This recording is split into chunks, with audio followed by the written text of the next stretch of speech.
میری ویڈیوز سب سے پہلے دیکھنے کے لیے سبسکرائب کے اس ریڈ بٹن پر کلک کر کے اس بیل آئیکن کو دبائیے۔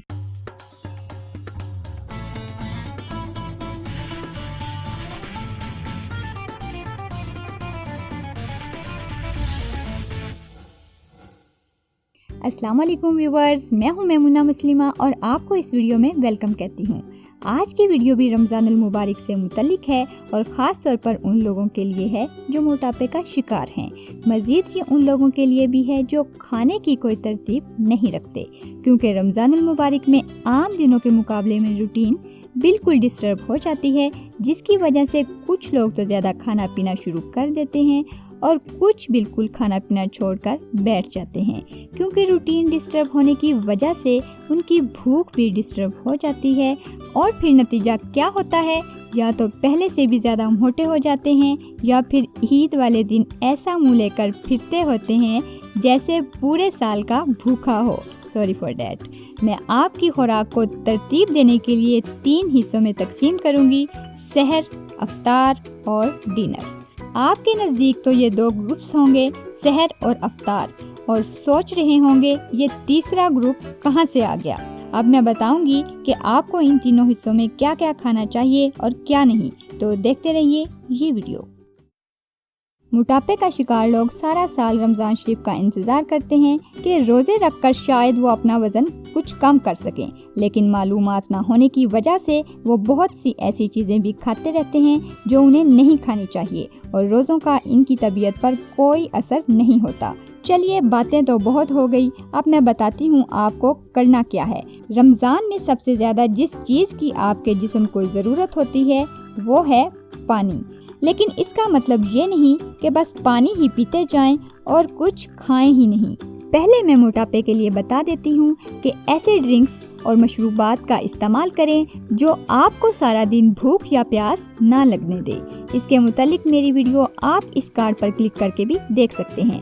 ہماری سب سے پہلی ڈرنک یہ ہے کہ آپ رات کو 1 جگ پانی لیں اور 1 مینگو اور 1 خربوزہ درمیان سے کاٹ کر اس میں ڈال کر فریج میں رکھ دیں۔ صبح سحری میں یہی پانی استعمال کریں۔ یہ آپ کی باڈی کو سارا دن ہائیڈریٹ رکھے گا اور وزن کم کرنے میں بہت مددگار ثابت ہوگا۔ اگر آپ یہ نہیں کر سکتے تو 1 کھیرا اور لیموں کاٹ کر پانی سے بھرے جگ میں ڈال دیں اور چند پتیاں پودینے کی۔ یہ پانی آپ کے پیٹ کی چربی کو پگھلانے میں اہم کردار ادا کرے گا۔ مصنوعی جوسز کے علاوہ فریش جوسز استعمال کریں۔ اب آتے ہیں سالن کی طرف کہ کون سا اور کیسا سالن کھا سکتے ہیں۔ سب سے پہلے تو اپنے سالن میں آئل کا استعمال بالکل کم کر دیں اور کسی ایسی سبزی کا استعمال کریں جس میں پانی کی مقدار وافر ہو، جیسے پالک اور مشروم وغیرہ۔ دالوں میں مونگ کی دال استعمال کر سکتے ہیں، اور گوشت میں وائٹ چکن اور مچھلی، بیف یا مٹن بالکل نہیں۔ یاد رہے کہ مچھلی اور گوشت تلا ہوا استعمال نہ کریں۔ اس کے ساتھ جو چیزیں تھوڑی مقدار میں لے سکتے ہیں وہ ہیں رائتا، دہی بغیر ملائی والی، چیز اور انڈے وغیرہ۔ اگر آپ رمضان میں وزن کم کرنے کا واقعی پکا ارادہ کر چکے ہیں تو روٹی آپ کو تقریباً بند کرنی پڑے گی۔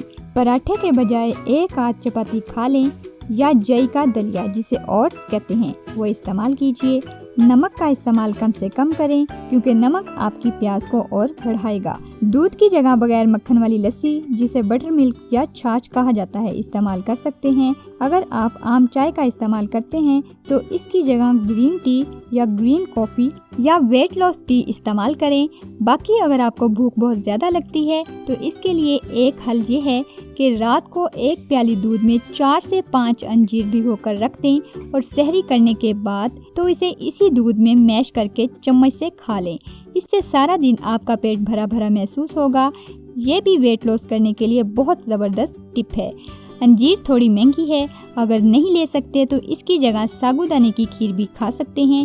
یہ دونوں چیزیں حاملہ خواتین کے لیے بھی بہت مفید ہیں، کیونکہ اس میں بہت سارا کیلشیم اور آئرن ہوتا ہے۔ اچھا جی، اب باری ہے افطاری کی۔ اب آپ کو اپنے آپ پر قابو رکھنے کی ضرورت پیش آئے گی۔ روزہ افطار آپ سنت کے مطابق کھجور یا نمک سے کریں۔ اس کے بعد کسی شربت کو نہ پئیں، بلکہ سادہ پانی کا 1 گلاس تھوڑا سانس لے کر صبر سے پئیں۔ اس کے بعد تلی ہوئی چیزوں مثلا سموسوں کے نزدیک بالکل نہ جائیں، بلکہ فروٹ چاٹ یا سیلڈ استعمال کریں۔ ہو سکے تو فروٹ چاٹ کھا لیں اور کچھ سادہ پانی پی لیں۔ بازاری کولڈ ڈرنکس بالکل استعمال نہ کریں، اس کے بعد دسترخوان سے اٹھ جائیں بلکہ نماز پڑھیں۔ قربان جائیں اس پیارے دین اسلام پر جو بات 1400 سال پہلے کہی گئی تھی، سائنس اس کی تصدیق آج کر رہی ہے۔ نماز کے وقفے سے آپ کا سٹومک دوبارہ ہضم کرنے کے عمل کو شروع کر دے گا، اس کے بعد آپ کے ڈنر کا وقت شروع ہو جائے گا۔ ڈنر میں آپ وہی سالن جو آپ نے سحری میں بنایا تھا وہ چپاتی کے ساتھ کھا سکتے ہیں، اور عام چاول بریانی وغیرہ نہیں کھانی، بلکہ اگر چاول کھانے ہیں تو براؤن رائس کھا سکتے ہیں، وہ بھی بوائل کر کے۔ ابلے براؤن رائس کے ساتھ آپ دال مونگ جو چھلکوں والی ہوتی ہے وہ بھی بنا کر کھا سکتے ہیں۔ اس کے بعد اگر آپ چائے پینا چاہیں تو گرین ٹی استعمال کر سکتے ہیں۔ اب باری آ گئی ایکسرسائز کی، تو آپ چہل قدمی ضرور کریں بلکہ تراویح نماز ادا کریں، ورزش خود بخود ہو جائے گی۔ سو ویورز، یہ میں نے جو آپ کو ڈائٹ پلان بتایا ہے، اگر آپ اس پر عمل کر لیتے ہیں تو آپ اس مبارک مہینے میں 15 سے 20 کلو وزن کم کر سکتے ہیں۔ جی ہاں، ٹھیک سنا، 15 سے 20 کلو۔ یہ ڈائٹ پلان بہت سوچ سمجھ کر اور انتہائی آسان بنایا گیا ہے۔ کوشش کی گئی ہے کہ اس میں کوئی بھی مہنگی اور مشکل چیز ایڈ نہ کی جائے۔ امید ہے آپ کو ویڈیو پسند آئی ہوگی۔ ویٹ لاس کی مزید ویڈیوز دیکھنے کے لیے اسکرین پر نظر آنے والی ویڈیوز میں سے کسی پر بھی کلک کیجیے۔ اپنا بہت سا خیال رکھیے، ویڈیو کو لائک، شیئر اور چینل کو سبسکرائب کرنا ہرگز نہ بھولیے۔ ملتے ہیں ایک اور نئی ویڈیو میں، تب تک کے لیے خدا حافظ۔